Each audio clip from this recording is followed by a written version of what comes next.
Welcome everyone to this new episode of The Next Page, the podcast from Library Archive here in Geneva. We're going to have an exciting exploration on this episode, talking about the invisible history of the UN and the Global South, guided by Alanna O'Malley of Leiden University, here from the studios in Geneva, while we are hosting a very interesting academic symposium on the future of multilateralism, from history to the future challenges of global governance. So we took advantage of Alanna being around, and she was already our guest back in 2022, if I'm not mistaken, but that was recording from remote. So we're very happy to have you here in person. And Alanna, you just talked to the participants in the symposium about these invisible histories of the UN and the Global South. So we want to offer our audience an opportunity to hear about this. So I'm very excited about this episode with you. But before we go into the depths of that, would you please introduce yourself to our audience? Thanks very much. My name is Alanna O'Malley, and I'm an associate professor of history at Leiden University in the Netherlands. And I've been thinking and writing and working on the UN's history for the past 11 years. That's great. So let's start by defining the topic for this episode. What is the invisible history of the UN and the Global South, and why are they invisible? Right. Thanks very much. Great question. And thanks in general for just giving me the chance to talk about the project. This is a project that's funded with a starting grant from the European Research Council. And we are just at the end of 5 years of funding. So it's a very nice moment to think about what we have learned as part of this project. And it really began many years ago as a PhD student when I was in the archives. And it always seemed to me that there was this big kind of contrast between what was written about the UN in our histories, in historiography, and what I saw in the archives. And what we see in the historiographies are mostly histories of the UN that are about the interests of the great powers, or the West mostly, and their objectives and their perceptions of the organization and what it should be used for. And then that was always in contrast with what I saw in the archives, because in the archives, these were really dominated by actors of the Global South. And so I'm using that term, actors of the Global South, because I also refer to non-state actors and transnational actors who played such an important role for the UN, advocating for people who did not have adequate representation. And what I saw was that these actors were really dynamic, and they wanted to adapt the UN's system to their purposes and to their objectives. And they fundamentally believed in the role of the UN as an institution that would provide liberation for them. And they also believed that they, despite lacking power in any kind of concrete terms, could use the UN to achieve this. And so these two perspectives of the UN always confused me. And so then I developed this project about what is missing in between these two views. And of course, we have to remember that since 1960, 2/3 of the UN's members are actors of the Global South.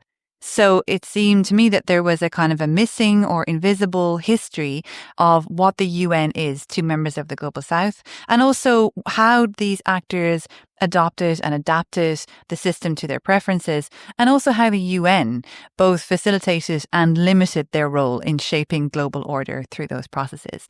And so the word invisible doesn't mean that these histories don't exist. It means that they have been rendered invisible through the processes by which we have constructed traditional conceptions and understandings and histories of what the UN is, and the League of Nations to a lesser extent.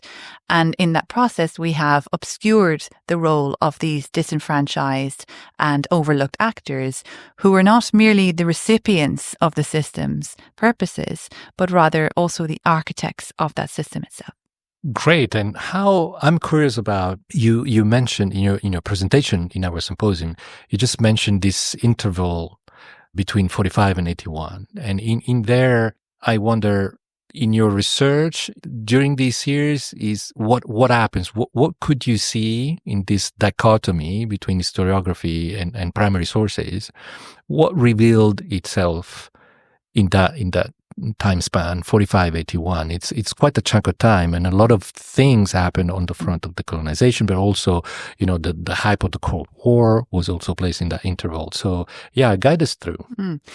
So thanks to having a funding grant for an extended period of time, you can tackle a big chunk of time like this with a historical project. And obviously I wanted to pick up on that moment in 45 and, that idea that Erika Leiner has written about the forgotten founders and thinking about the role that actually these actors played at the founding of the UN and their input into the charter and into the institution's systems. And I wanted then to kind of follow the trajectory of these actors as they multiply and as they move through the UN, and indeed largely under the framework of decolonization, understand how they interpreted, adapted and developed the UN system, both in positive and negative ways, right?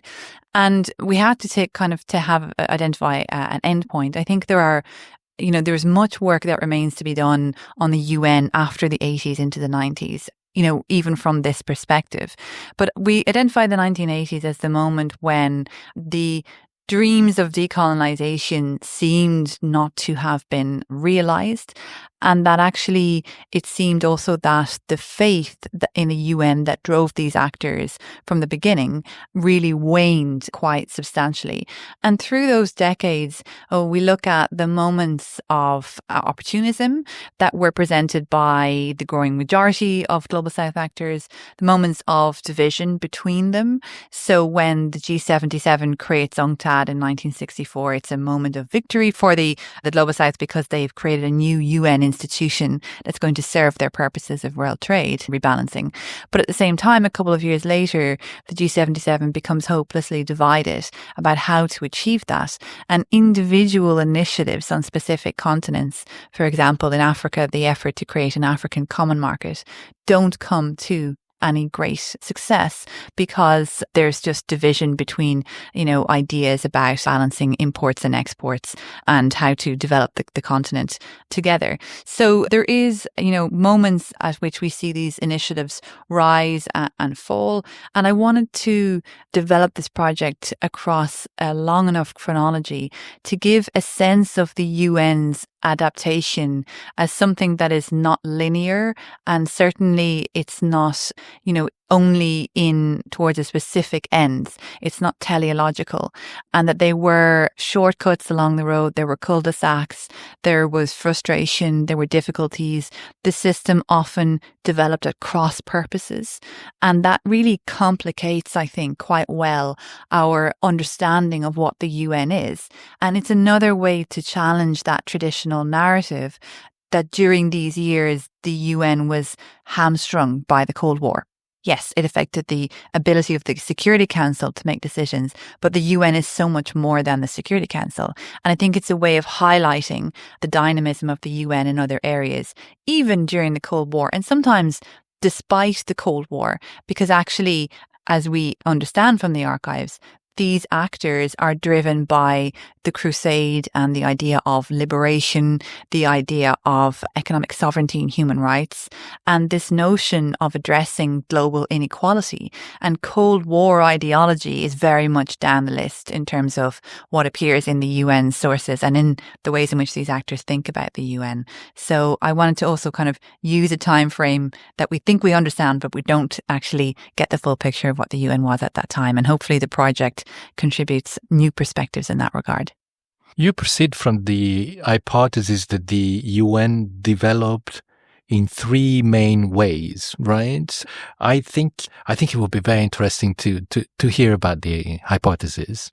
Sure. So, one of the big challenges of working on international organizations and in general and the UN specifically is how to conceptualize the organization. Like, what is it?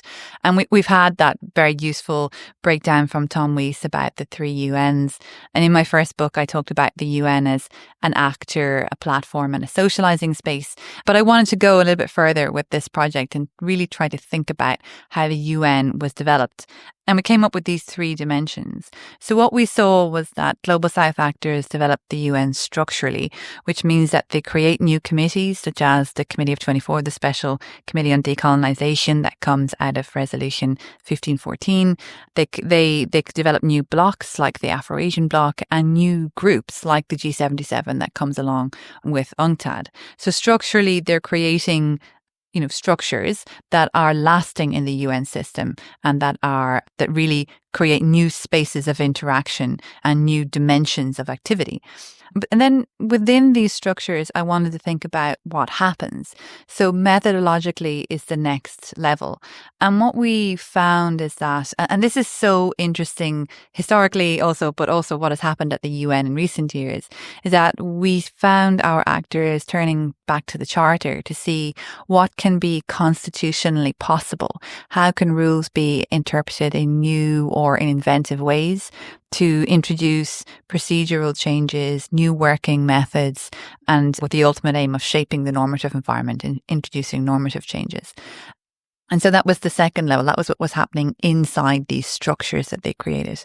And then on the final level, of course, is the institutional adaptations that are produced. So, of course, something like UNCTAD, the UN Conference on Trade and Development, the initiative is led by actors of the Global South, specifically the Latin Americans under Raul Prebisch. And it's a lasting UN institution that is developed because of the objectives of Global South actors and the efforts that they make to try to use the UN system to achieve them. UNCTAD is the best example, but there are many others. So these are the 3 levels or dimensions with which the project thinks about their agency. That's super interesting. And, zooming in on the invisible UN histories, I remember you mentioning that these are basically fed through different, alleys in a way. So tell us a little bit about how they're fed these UN, invisible histories. So this is the kind of the how it's made question of the project. And it seemed to me very clear from also reading a lot of political science and IR literature that there is a sociological process that takes place in institutions that we need to understand further as historians. So political scientists have written quite a lot about this, what happens to actors and preferences in institutional settings. But I wanted to historicize that process by thinking about historical sociology and that method as a way of understanding what happens to actors in these 3 levels that we outlined. And what we see is that, this is difficult to trace because it's one of those black box issues of the organization, right? We don't know exactly what's happened over lunch at the Delegates Lounge that might have changed an outcome, but it's a little bit about tracing the process backwards. And what we saw is that on the one hand, actors from the Global South who are especially some who are very activist, Ghana and India are 2 good examples. India is a bit more of a traditionalist, wants to kind of take a more conservative approach on many issues, and Ghana traditionally is a bit more activist and wants to take a more kind of Pan-Africanist approach to these questions. So they come with their conceptions of the UN and they're socialized together. So they have to find a way to work together to find a middle ground between what they want to use the UN for. And this sociological process, of course, changes then how they formulate their objectives. Now, the second way in which this works is that they have to work within the UN structures, right? So they have to use the UN language and adapt to the UN's kind of system of working, which involves negotiating those objectives with agency officials and with experts in particular to get their questions onto the relevant agendas. But the most interesting way in which this plays out is that they have to negotiate their objectives and their ideas and their agendas with officials who don't want these issues to pass, right? And one of the really good examples of this, and I talk about this in the publication that's coming from the project, one of them is the Commission on Permanent Sovereignty over Natural Resources. And this commission is something that, Western powers in particular do not want Global South actors to have permanent sovereignty over natural resources because this is seen as an economic threat. And they want continued access to these resources. And so this sociological part is about how these actors advance their preferences against the objectives and the objections of other powers. And in many cases, it's fascinating because those debates really expose the hypocrisy in the Western position, but at the same time, also their reliance on cooperation with these actors because they know at some stage PSNR is going to going to happen. And you also see then the other actors that are kind of playing a role, such as, corporations are very important in that debate. So this is how I'm thinking about how the UN works within these dimensions, that really it's invisible, right? Because this is not a very visible thing, but you can use the archival records in interesting ways to reveal these invisibilized processes of negotiation and interaction that really kind of reflect that these actors are being socialized together.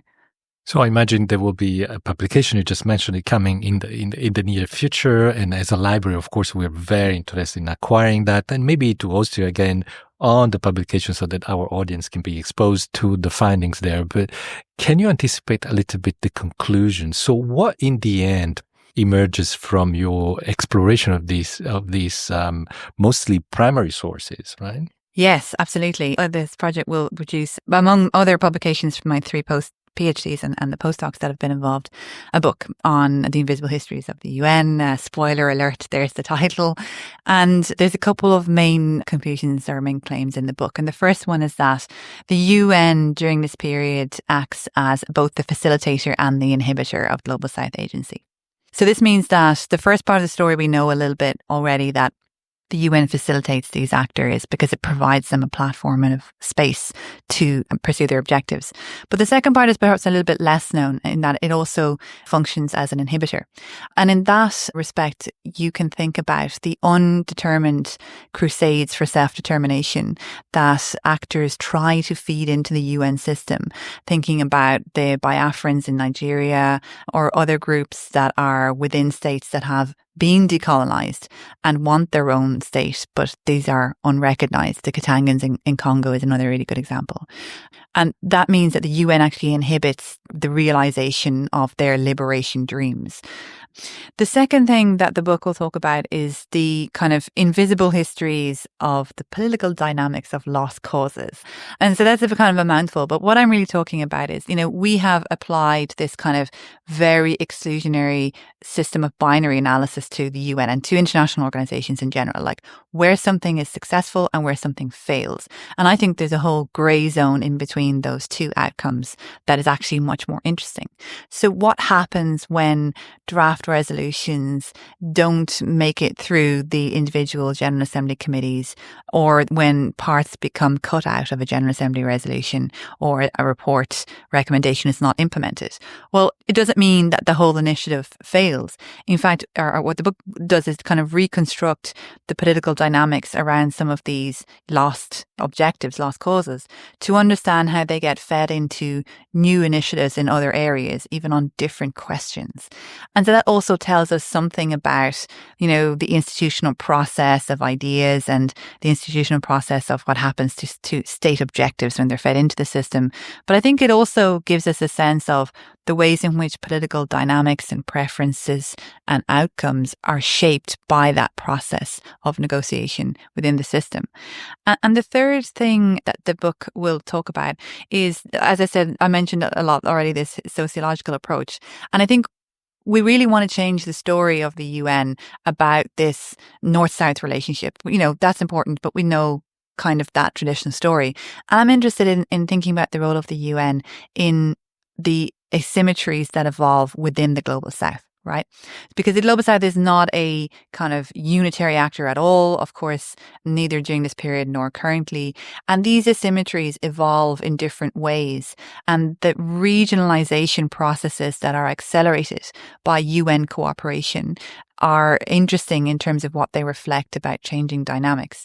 And sometimes this is not necessarily negative, right? So it leads us to the question of, when is decolonization not liberating anymore? And this happens in the 1970s in particular, when states who have been really proud advocates of human rights and have, executed a foreign policy based on these principles of decolonization and liberation actually betrayed those principles in practice in their own regimes. Chile is one example, Uganda is another one. So how does the system deal with those contradictions and those hypocrisies? And I think one of the answers is that it changes the asymmetries of power between the Global South then. And that also, of course, then affects the wider North-South relationship.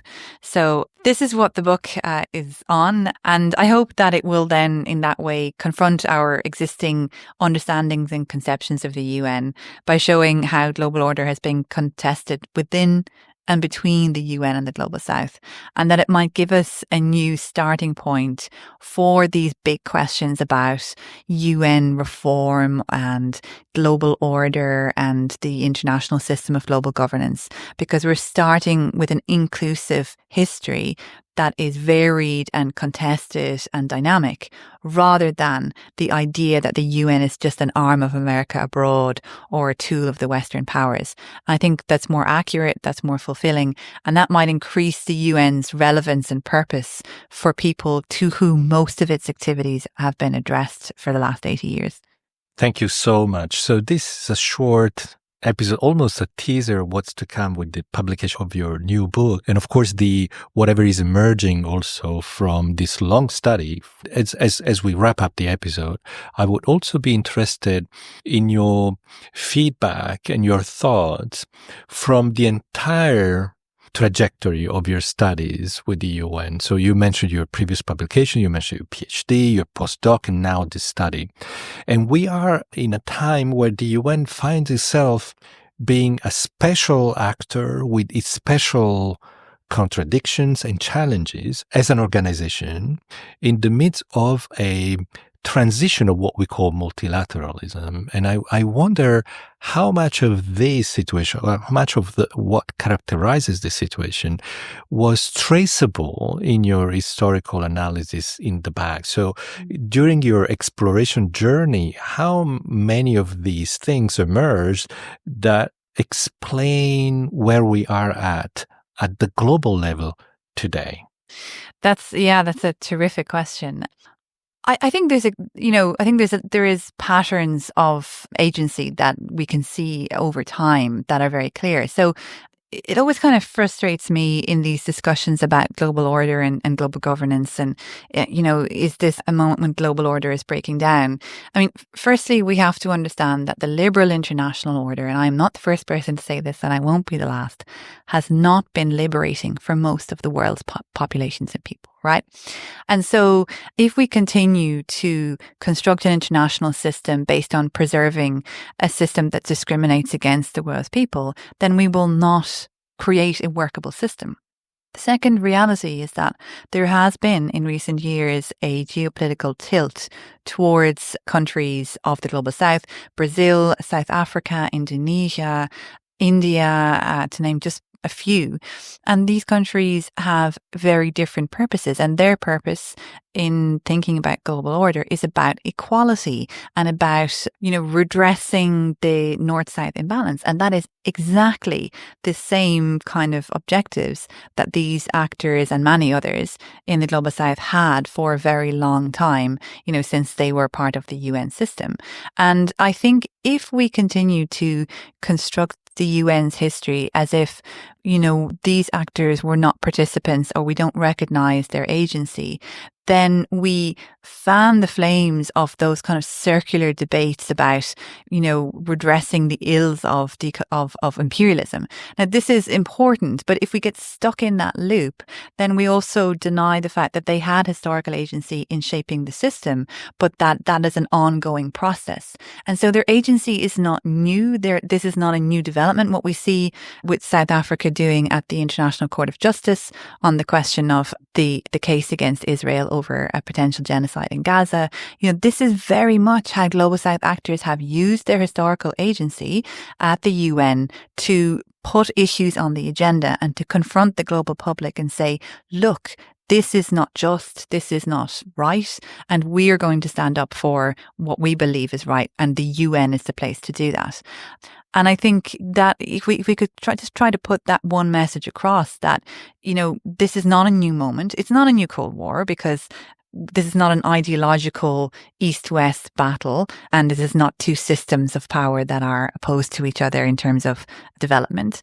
This is a moment at which we see, due to all kinds of different reasons, rises in GDP, the development paradigm, population growth, that these countries are becoming more emergent in the global economy, for example, and that this gives them more political power than they've ever had before. But it doesn't mean that they haven't had political power and used that power through the UN for specific purposes in the past. So I think if we could recognise more rightfully their historical role, then we would understand the system of global governance much more fully. And we would also understand that these patterns of agency will tell us something about how this goes forward in the future. And finally, I would say, and this is a very long-winded answer now, but I would say that, in these debates about UN reform, it's so frustrating to be in these discussions sometimes about who should have the veto and who shouldn't have the veto. This is very important, but what we actually need is a broad charter review conference that allows the 193 members to put on the table what kind of UN that they want, because they have been the countries beyond the P5, it has been the other members that have actually been dynamic in the UN system over time. And so really, if we can capture that and understand it and get people to understand the UN more fully, then it's a better starting point for any of these discussions about the future of the UN or the future of global governance. So as we wrap up, one last point, and really picking up on what you just said, which instills in me a more optimistic feeling about what the future of the organization could be. So we have heard all sort of opinions on the future of the organization. They're mostly based either on the fact that our era is so different from when the UN was designed, or the fact that let alone the era diversity and changes, the UN has so many weak points and is such a mastodontic bureaucracy for one of the terms used, that the organization itself has become unfit for purpose.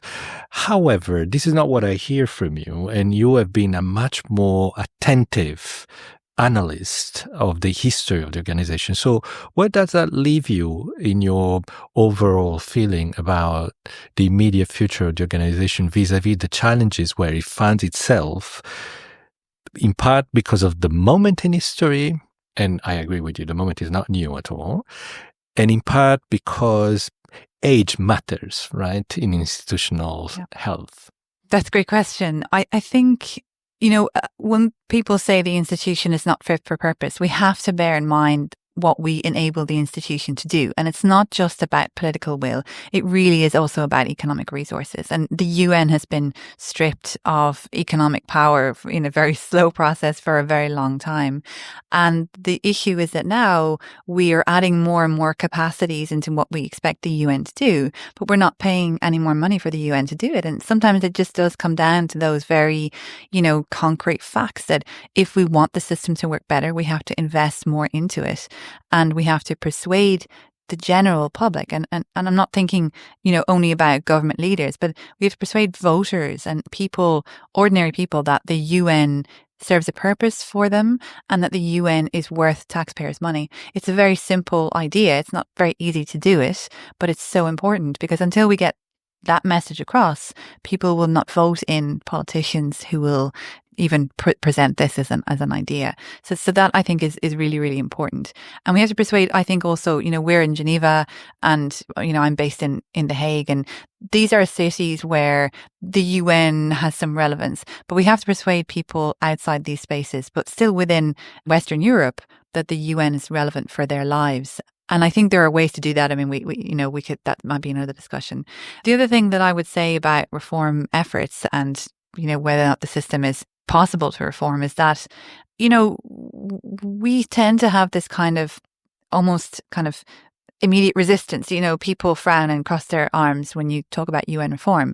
But if you look at the kind of speeches that the Kenyans gave on the Security Council before Russia invaded Ukraine, for example, or the kind of maneuvers that the DRC used in the General Assembly last September to agree the pact for the future by consensus rather than by voting, then it's very obvious that these actors, they're doing it all the time, right? They're finding ways to try to put their ideas and their objectives across in the system, as they have always done. And I think we need to listen a little bit more to how they perceive the utility of the organization for these larger purposes. Because if we don't, I think we're going to see an increasing fracturing of the institutional system in the world. You know, something like BRICS is very important, but at the moment, you know, BRICS, to the extent to which it cooperates with the UN, isn't very clear. And we're going to see also what happened at the League of Nations, this movement off stage, if we don't find a way to embrace the agency of these actors. Even as we're watching it play out, we're not recognizing its potential and its value. And I think that's a bit of a shame. And that might be a way to really concretely reform and revise the system of global governance through the UN. Well, thank you so much. So, Alanna O'Malley, thank you for finding time to be on the next page once again with us. And we perhaps hope to have you as a guest once the book is out to go more deeply into these invisible histories and make them less invisible. Thank you so much. Thank you.